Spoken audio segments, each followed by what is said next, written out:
So I wanted to introduce the viewers to Marva Collins, the woman who single-handedly pulled off what her local school system could not. I just felt that there were far too many children being recruited for failure, far too many excuses being used for not educating children. So I decided to start my own school.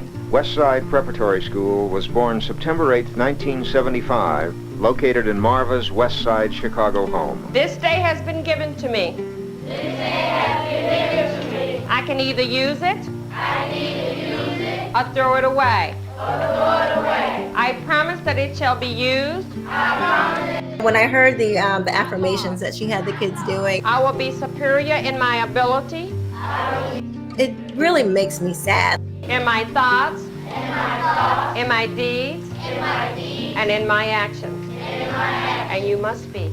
It does make me sad because now, instead of kids getting the affirmation, Educators share tips on how to educate students about Black Lives Matter. they go in, it's like, I'm oppressed, the white man is my oppressor, there's white supremacy everywhere, and I need to tear America down because that will solve all of my problems because I'm Black. Milwaukee Public Schools participates in Black Lives Matter Week. Teachers around the country focus on educating students with a more equitable learning experience. On top of this mass compulsory Russian model that's not built for children to learn anyway, Black children, and particularly on the bottom, because they are learning that because they're Black, they can't do anything. Why would a police officer assume that you did something bad?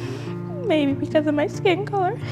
What the schools have done, in effect, is classify skin color as an excuse, as a debilitating handicap. Marva would be repulsed by this if she were alive today.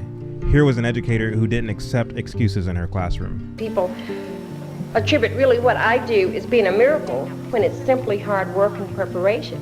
Other teachers can get the same results that I get by developing a positive attitude. And I think once we stop striving to be better and settle for average, then that's about it.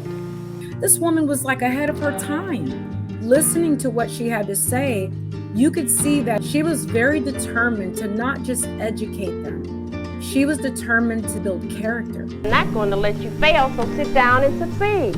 Chicago, even then, in 1975, 1981, was not exactly a pleasant place to be with regard to crime, with regard to, all the things. But she was able to go in and take these kids that were rejected by the Chicago public school system, be it because of learning deficiencies or behavioral issues, and she was able to get them to actually care about their education and to be upstanding people, so to speak. But for her to say that, no, that's not a miracle, that's actually hard work and dedication, what mindset do you think that exposes? I think it exposes that if you put in place a set of conditions that are already low bar, there's nothing to excel to. Now the witches predict, but Macbeth determines. People predict anything they want, but only we can determine whether it comes true or not. I can say, oh, you're so stupid, but that's my prediction, but only you can make it come what? That's why we should never let people tell us what we can, what we can't, what? Only you can determine what happens. Now, This glorious day, the earth is shaking. Hallelujah.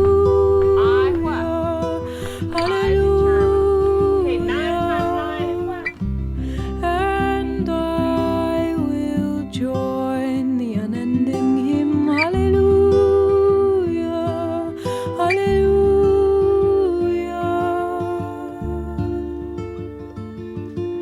Hallelujah.